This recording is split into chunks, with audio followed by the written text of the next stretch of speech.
Les forces invisibles derrière les injustices de la vie, une perspective bouddhiste sur la compréhension de la souffrance et du karma. La vie nous lance souvent des défis qui semblent insupportables. Nous faisons face à des injustices, à la souffrance et à des épreuves qui semblent complètement injustes. La question se pose souvent, pourquoi de mauvaises choses arrivent-elles à de bonnes personnes?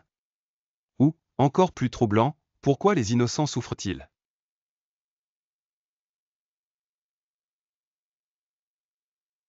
Sa sagesse peut nous aider à comprendre comment les événements apparemment aléatoires et injustes de la vie s'inscrivent dans le schéma plus vaste de l'existence.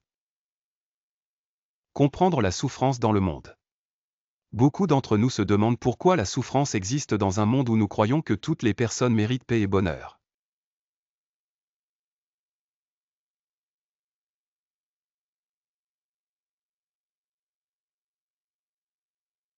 Le karma n'est pas une simple notion de punition et de récompense, comme nous pourrions le penser.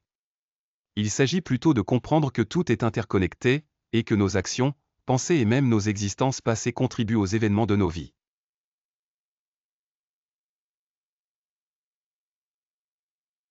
Notre existence dans ce monde est façonnée par le karma, et la souffrance est une partie naturelle de ce cycle.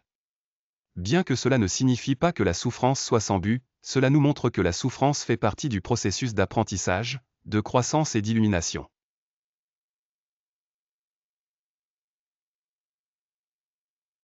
Le karma est la loi de cause à effet. Chaque action, mot ou pensée que nous avons crée une impression dans l'univers. Cela peut façonner nos expériences futures.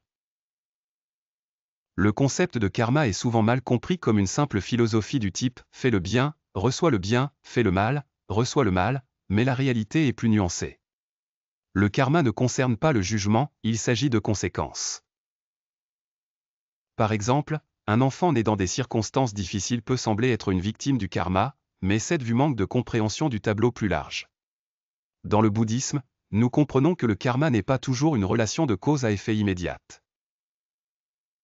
Les résultats des actions passées peuvent ne pas se manifester dans cette vie.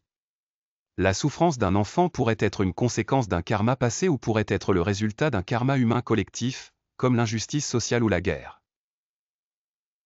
Un des enseignements fondamentaux du bouddhisme est que même face à de tels défis, nous avons le pouvoir de façonner notre réponse.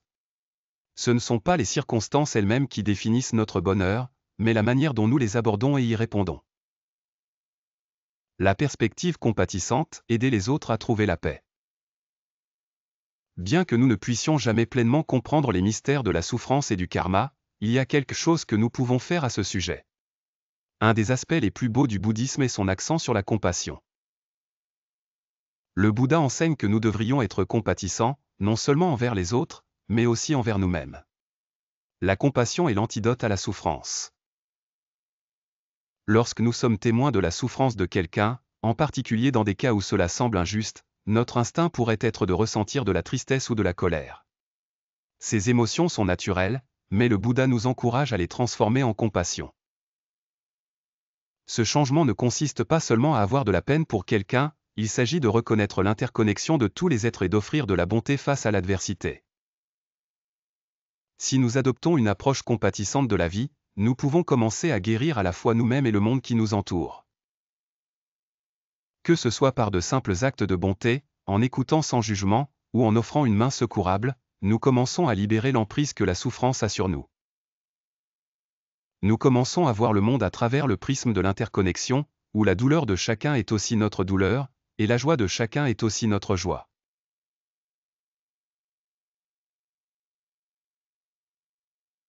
Pourquoi, par exemple, certaines personnes vivent-elles dans la prospérité tandis que d'autres vivent dans des difficultés constantes? Pourquoi de mauvaises choses arrivent-elles à des personnes apparemment bonnes?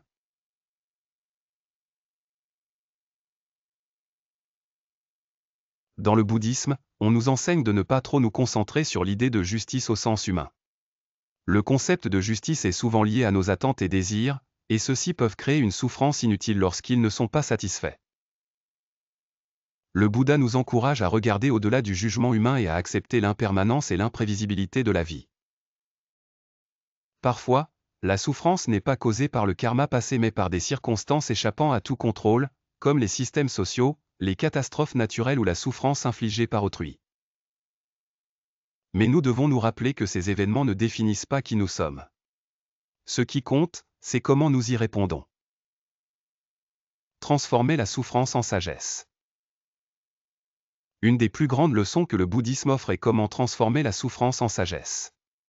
Lorsque nous rencontrons des difficultés, nous pouvons choisir de les voir comme des opportunités de croissance plutôt que comme des obstacles insurmontables. Le bouddhisme enseigne que le chemin vers l'illumination ne consiste pas à éviter la souffrance mais à l'affronter avec un cœur calme et ouvert. Plus nous pratiquons la pleine conscience et la méditation, plus nous comprenons que la souffrance n'est pas quelque chose à craindre ou à éviter. C'est simplement une partie de la vie. Notre tâche est d'être présent avec notre souffrance, de l'observer sans jugement et de la transformer en compréhension. À travers ce processus, nous pouvons nous libérer du cycle de la souffrance et vivre avec plus de paix et de compassion. Conclusion, accepter l'impermanence. Les injustices de la vie, la souffrance et les difficultés sont une réalité pour nous tous. Mais plutôt que de les voir comme quelque chose à détester, le bouddhisme nous encourage à les considérer comme faisant partie du grand voyage de la vie. Face à l'adversité, nous sommes rappelés que tout est impermanent. La souffrance, peu importe sa profondeur, finira par s'estomper. Rien ne dure éternellement.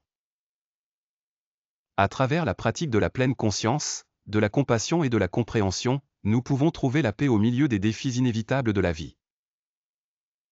En embrassant les enseignements du bouddhisme, nous pouvons commencer à voir la vie d'une manière plus large, où chaque défi, chaque moment de souffrance, peut devenir une opportunité de croissance et d'illumination.